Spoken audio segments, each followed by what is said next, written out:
May mga tanda yan. Ito ay sa kabila L, ito ay N. Pag nakapasok na itong side na to, pindutin nyo lang itong kabila. Okay. Ayan. So, pasok natin. Then, pindutin natin sa kabila. Diin. Yung dalawang switch na yan na nilagay nyo. Kung sakto lang yung layo niya, no?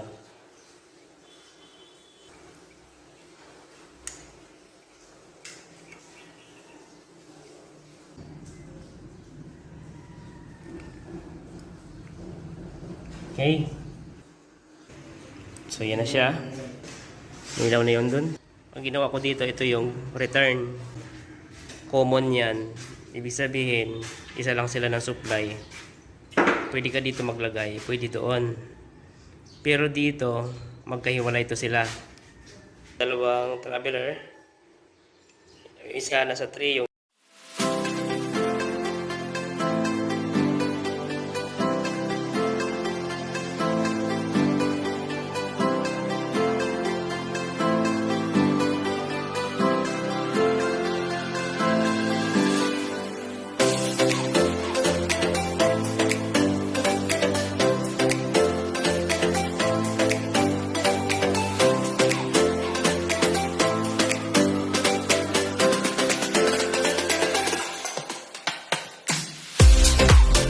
Good morning everyone. Welcome back ulit sa aking YouTube channel. So, andito tayo ulit sa aking project. At ang gagawin ko ngayon ay maglalagay na ako ng mga devices para sa mga outlet at sa mga switches. So, ipifix ko na siya. Ayan, para makita ko kung gaano na lang kaunti ang matitira. So, ito. Dito din sa isang kwarto, lalagyan ko na to para at least mabawas-bawasan na yung mga gagawin ko. Then ito sa master's bedroom, try natin mamaya kung tatapos natin ng kalahating araw. So tuturo natin yung basic na pag install ng mga devices, outlet, kagaya nito at mga switches.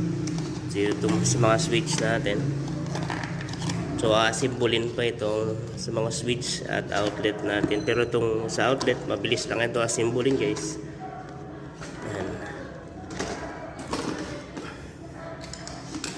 So wide series na grounding type yung para sa ating mga outlet. Ayan. So dito sa ating outlet, yan, may nakalagay yan na symbol. Ito may mga tanda yan.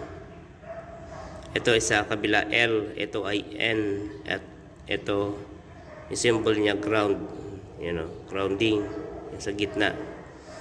Yan, pagdating dito sa kabila, meron din yan, guys, andun, yung kabila N, ito ay L. So itong dalawang butas na to, konektado yan, kabilaan. Ganon din do, konektado din. So pag naglagay ka ng supply, nandun yung isa, nandito yung isa. So sa pagka-symbol nito, guys, kailangan tingnan nyo yung sulat niya o yung sign. May pangalan niya. Yan. At yung pangalan kasi nito, Panasonic. So, kailangan na sa taas. Tapos ito, ang kanyang bahay. Itong nakaumpok na to. Ito to. Kailangan niya sa kanan palagi. Yan. Ganyan.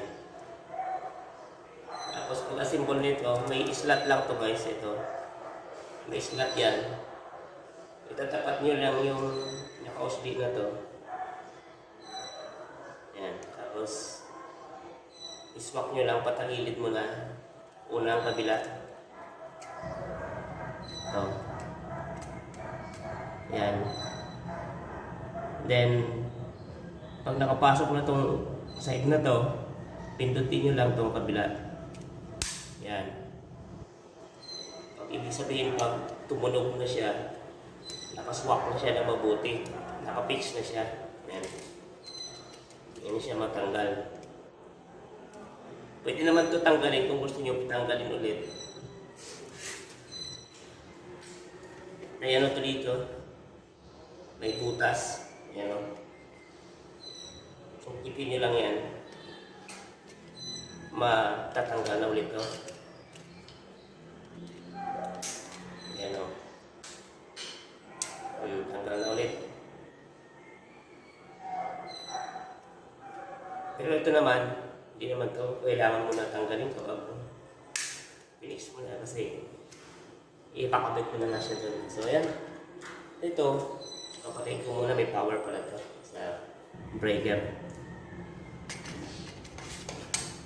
Punta natin sa breaker, papatayin ko muna. So kailangan i-off natin para safe tayo. So yan, putulan lang natin itong wire kasi mahaba siya.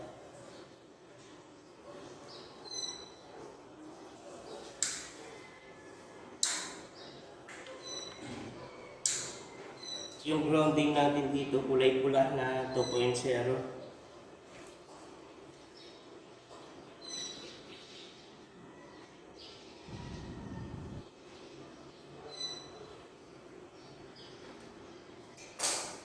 Sa mga baguhan pala, pag gamit kayo ng plier lang na pampalat, ingatan nyo na masugatan yung strand. Kasi pag nasugatan yan, pwedeng maputol na yung mga strand sa paligid nito at konti na lang matitira. O wala na siyang lakas. Yung daloy ng kuryente ay magbabawasan. Yung lakas niya. Dito kayong gumamit ng ganito. Cutter. Kapag nahirapan kayo mag-control ng plier sa pagbalat. Kasi pag nadiin ng mabuti ito, pwedeng masugatan yung strand, yung copper niya. Ayan.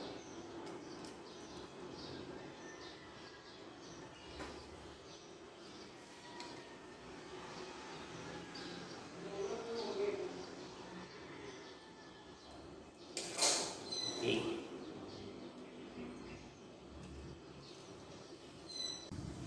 So yun siya guys, oh. So wala tayong available na kulay green sa grounding, kaya pula ang nailagay natin dyan. So 2.0 lang naman to yung grounding, kaya makikilala naman siya na siya yung grounding.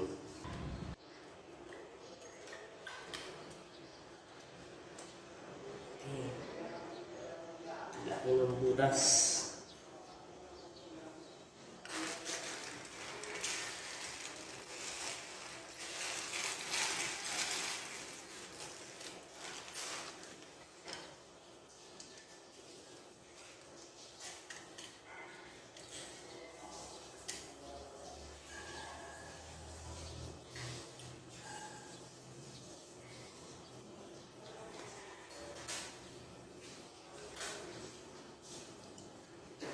Itong project ko guys ay dito ako natutulog kapag gagawa ko ng mga 2 hanggang 3 araw or mahigit pa para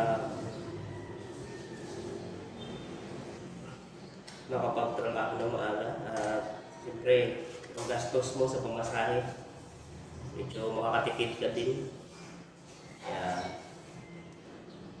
dito ako natutulog. Mga ganon at dami ang aking pasok, mga mahigit 2 araw, ganyan. Pwede ka magtrabaho na maaga, pwede ka mag-overtime. Pwede ako mag-overtime kung kailangan. So sa ako naman, hindi ako masyadong nag-overtime. Hanggang alas 6 lang, alas 6 pa sa akin, mga alas 6:30 ata ang pinakamatagal kong pagtrabaho. Ayun. So may plastic ito, hindi ko muna alisin yung plastic para protection siya sa mga alikabok. Okay. Oh, ayan. Nice na. Oh. So, ayan. Dito naman ako. Doon pala sa mga makakita nito aking video at hindi naabutan yung mga una kong upload. Bakit may mga mababa at bakit ganito may mga matataas. So, yung gusto kasi ng owner ng bahay na to, ang kanyang outlet, ang height ay 90 cm mula sa flooring. Ito 90 cm ito. Ayun ay 30 cm yung mga yan. Ayan, hindi niya siya naitaas kasi tumapat siya sa bintana. Yung mga tumapat sa bintana ay hindi na niya pinataas. Bali, pinagitna na lang sa sukat ng bintana. Kaya, yan na yan sila. Ito lang ang pinataas, yung mga hindi tumapat ng bintana. Yun. Yung mga yun.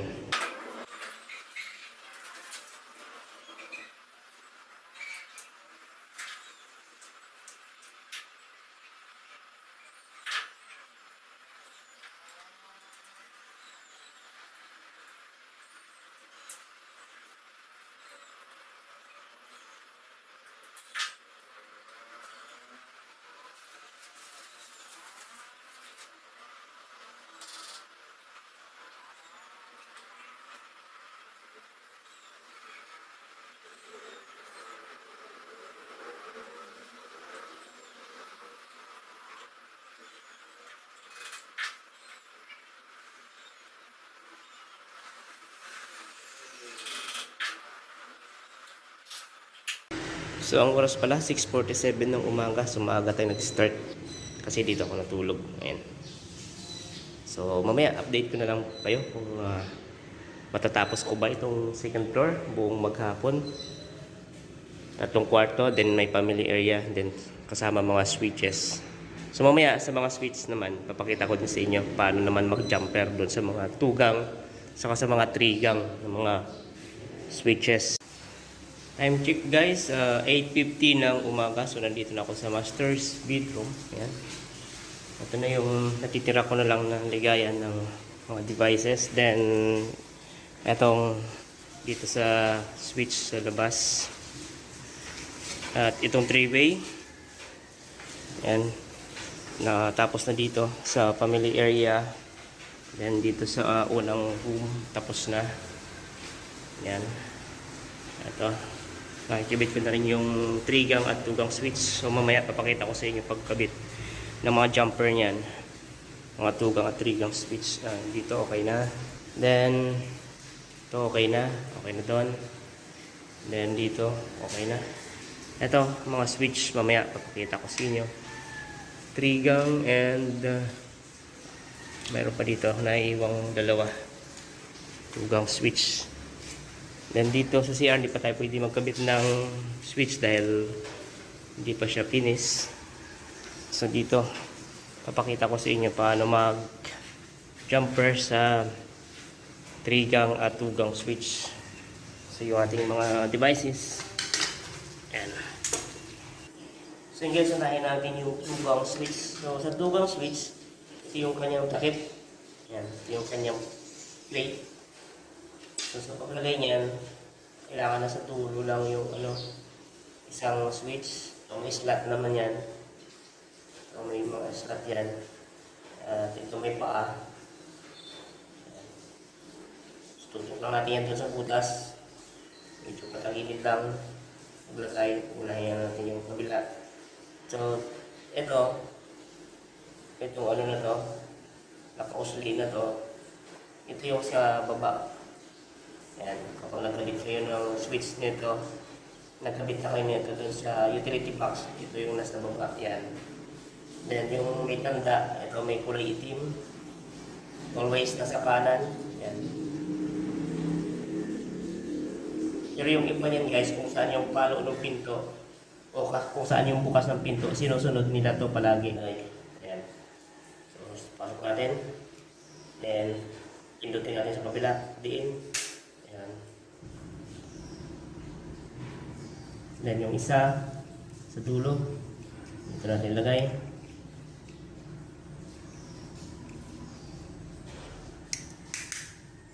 Yan. Okay. So, yan na siya. Then, paglagay ng jumper niyan, kung ito may tanda, dapat nandito siya ang paglagay nyo ng jumper. Kabila. Itong part na to. Dito sa kabila. So, then sa paglagay nito, sukatin nyo lang kung gaano kalayo itong dalawang switch na yan na nilagay nyo. Yan, pwede nyo maging batayan yan. Ito, putulin nyo dito. Saka nyo putulin yan. Tapos, palatan natin.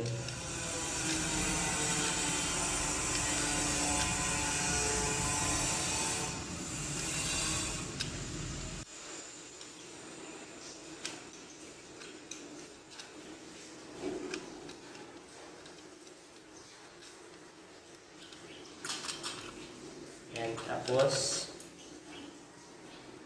yan, saka natin baliin. So, itututok nyo ulit dun sa butas. Ito. Yan o.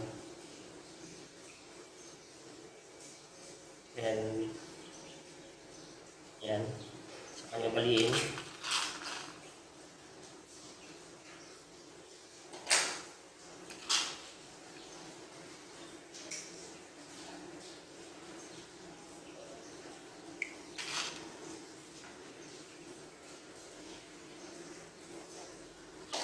Ayan. So, lagay natin. Sukar na to. Ayan guys, sakto lang yung layo niya, no? Then, bawal lang.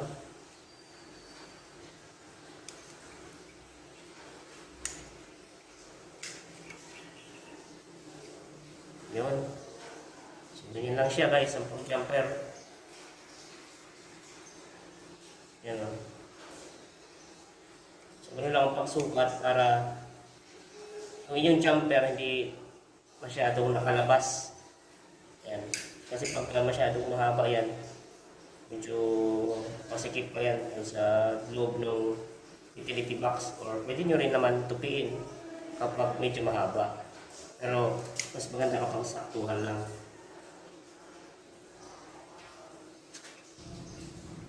So sa trigang switch naman tayo, ito yung kanyang takip. Wala siyang natitirang harang sa gitna kasi tatlong switch ang nalagay. So ganun lang din guys. Lagay na sa tugang. Ito, nasa baba lang palagi. At ito, nasa kanan lang palagi yan. Yan o.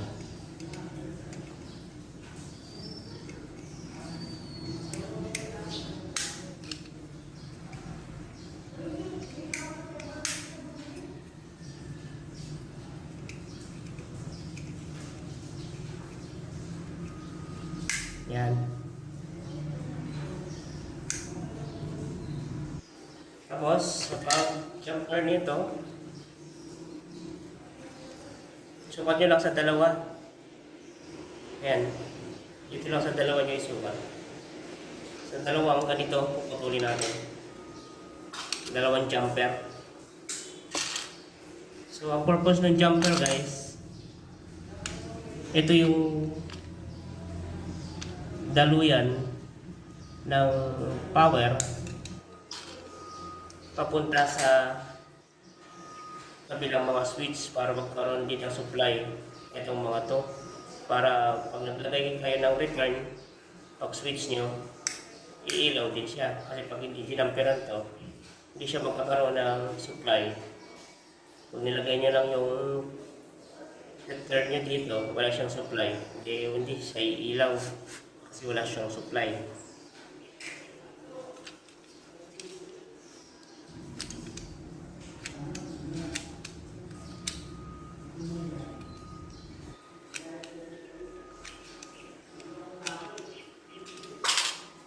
Yan. So, baliin nyo lang. Ganun lang din sa side na to, doon natin ilagay yung jumper.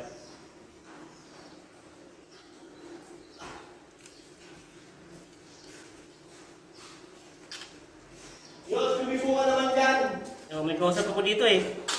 Dito, you know, may kausap ako. Mga viewers ko. Ayan, oh. Yan siya, guys. Oh. Isa na lang, upo lang. Yun. Ako yung papatuyo, itarahin ko yung nasingin akong bisa na eh. Dinagdagan ng trabaho eh, no? Guys, dinagdagan ko yung trabaho ng pin ko. May mga pinutas kasi ako doon na inulit. Dagdag sa kanya trabaho. Ayan ah.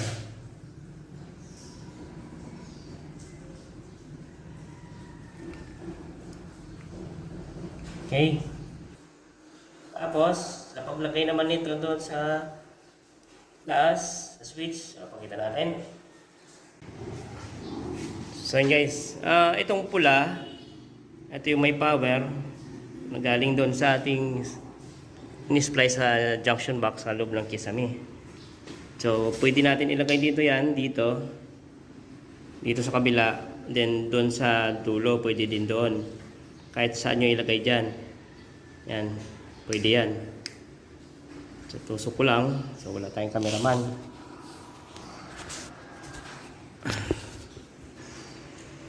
So, yan na siya.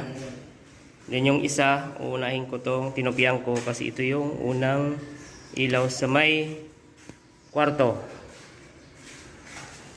Ito siya. Yan. So, ito naman, doon natin ilalagay sa pinakataas na switch dito. So, doon natin ilalagay yan sa ito, sa butas na to. Kahit saang butas dyan, itong sa dalawang to, pwede yan.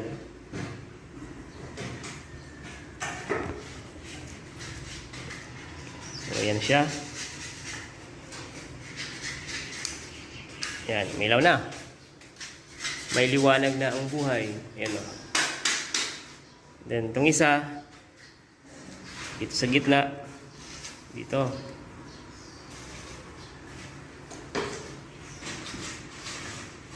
Yan, okay na. Switch natin. Ayan. Milaw na yun dun. Sa may headboard na parte ng kanyang kama. Ayan o. Okay. So, isa na lang. Itong isa, para sa center light o kaya ceiling fan. Kung ano man ilalagay niya dyan. So, yan na siya. So, yan na siya guys. Yan o.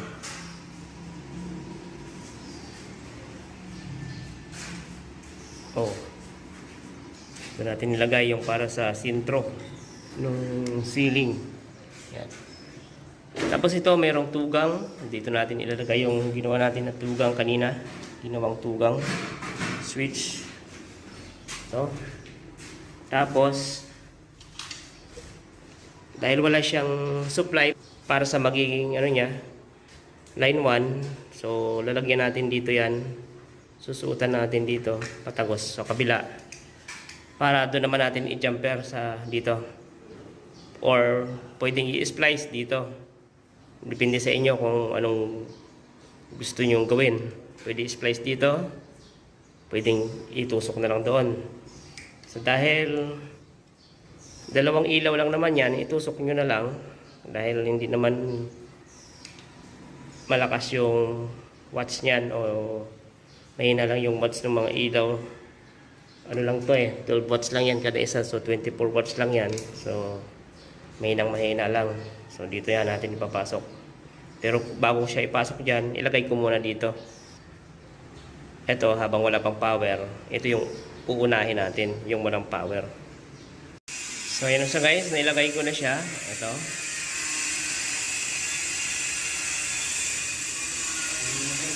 Yan. So ganyan lang. So yung dalawa na yan, isa dito, yung maliit na kisame na to. Then yung isa nandun sa labas nitong bahay. Sa corner ng kisame.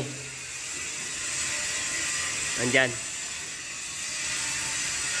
Yan. So okay. So i-fix lang natin. Mamaya sa 3-way switch naman, tuturo natin sa inyo. So So dito naman tayo sa three-way switch guys. Yan. Ito, traveler. Ibig sabihin yan, patawid lang to papunta doon sa isang three-way switch sa ground floor. Ito kasi nasa second floor ito. Ayan. At dito yung ilaw niyan sa tapat nitong hagdanan. Ito, ang ginawa ko dito, ito yung return na pumunta doon, kapartner nung line to na nandun sa drop ng ilaw. Itong itim, nandun sa loob, dumiretso pa baba. Yan yung may power. Ayan, magiging kapartner yan doon nung dalawang traveler na pinapunta natin dito. So, unahin muna natin kabit to. Sa pagkabit yan guys, etong return, sa 0 natin ilagay yan. Yan. May number yan. Yan o, 0. Ito ay 1. Ito ay 3. Yan o. Yan. Tapos may symbol yan doon sa yung symbol niya yon. Ayan, yan. Nakikita nyo yan. So, dito makikita yung number. Ito. May number din yun doon, pero maliliit. Pero ito, malalaki. Mas madali nyo makita. Itong dalawang butas na to, common yan. Ibig sabihin, isa lang sila ng supply. Pwede ka dito maglagay, pwede doon. Pero dito, magkahiwalay ito sila. Ito, magkahiwalay yan. Hindi yan sila konektado. Magkukonek lang yan kapag pinindot mo itong three-way switch. Itong three-way switch ni Panasonic, wala siyang indicator o wala siyang kulay yung dulo. Plain lang. Ayan. Palatandaan na siya yung three-way switch. Ito naman, kahit magkabaligtaran ito, kahit mailagay mo to sa 3 or mailagay mo to sa 1 ang isa, walang problema yan. Kahit hindi nyo tagingan to. Okay lang yan. Iilaw at iilaw yung inyong kinabit na ilaw sa ceiling. Ayan. So, dito yan. Itong dalawang traveler na to.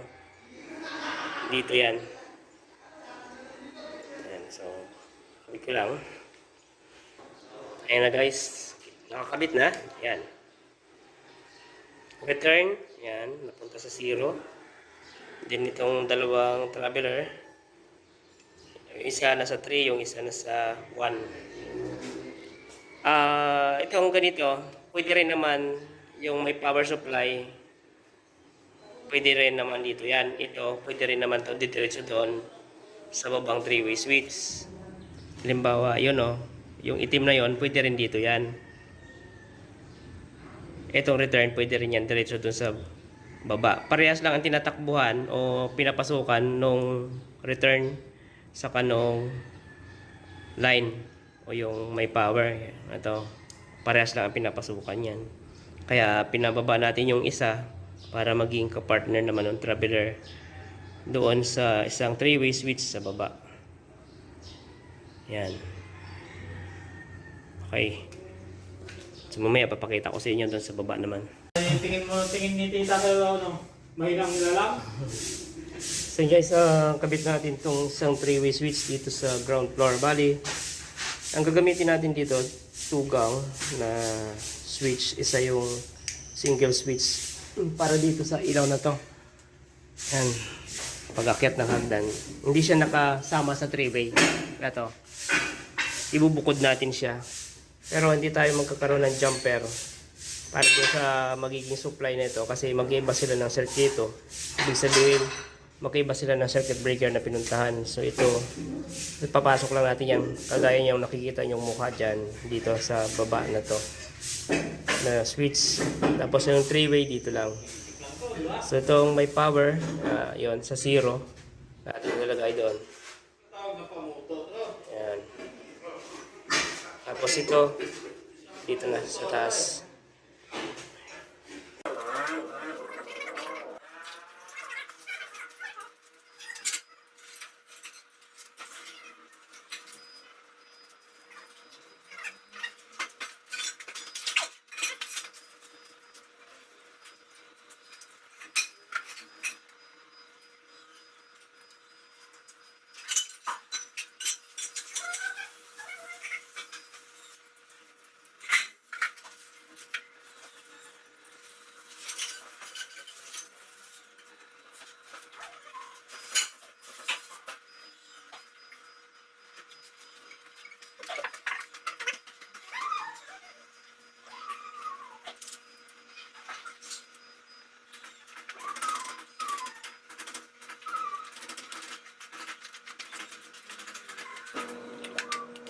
Yan.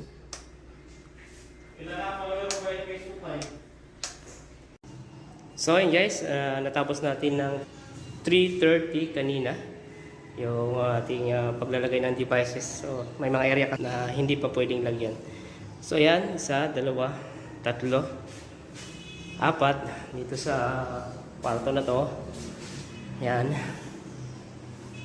At yung isang 3-gang switch at isang 2-gang switch. Pagdating dito sa kabilang kwarto, outlet dito. Yan, isa, dalawa, tatlo, apat. Yan. Tapos isang 3-gang switch din at isang 2-gang switch. Dito sa CR, hindi pa tayo nakapaglagay dito ng switch saka outlet kasi nga ito kulang pa tiles. Then ito kulang pa sa masilya. Mamasilyan pa to. Then meron pa ako doon. Ikukunik ko na lang yan papunta dito. Okay. So dalawang outlet pa bali to dito. Yung isa para to sa water heater. Then ito countertop outlet.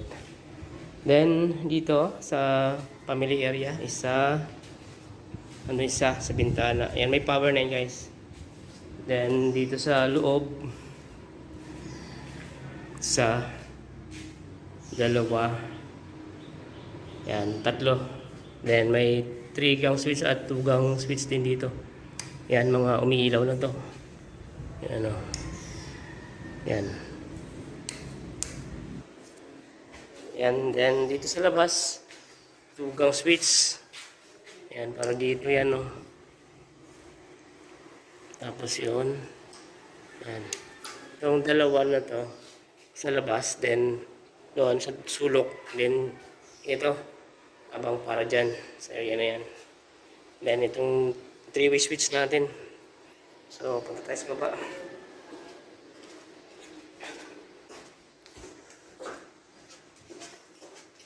Two-gang switch din dito, isang para sa 3-way, yung kapartner niya doon sa taas. Then ito ilaw dito, yan, okay na siya. Dito kulang pa. Ito kasi gagawin ko pa to ng home run. Wala pang home run yan. Then yun, ayusin ko pa yan pagbalik. Then ito CO din doon sa then dito okay na sa dito dalawang 2-gang switch din yan yun, tapos yan yan yung isang switch para doon sa ilaw sa labas. Yan dito. Yan, meron na tayong nilagay na switch dito sa CR o sa powder room. Itong ground floor, then isang countertop outlet. So wala pang ceiling, antayin na lang natin yan magka-ceiling then para makapaglagay tayo ng ilaw. Then dito. Okay na dito. Dito. Yun. Yung isa nandun. Oh. Then isang 3-gang switch lang ang ikabit natin dito. Ayan. Umilaw na rin to. Yun. Isa dito. Okay. So mga center light na lang halos at panel board ko wala pa. Ito. Ayan. At dito. Ayan ang kulang ko. Tapos yung dito sa labas. Ayan to. Antayin ko na lang to kasi magkakaroon to ng bubong. Papunta dito. Ayan. Then abang nung tangke ng tubig. Isa para sa kanyang water pump. Yan na lang yan. Halos ang kulang dito sa baba. Yan lang ang ating gawa ngayon. So yun guys, hanggang dito na lang yung ating video. Maraming salamat sa patuloy na pagsuporta sa aking channel at sa channel namin ni Arman. See you po sa sunod na mga video. God bless.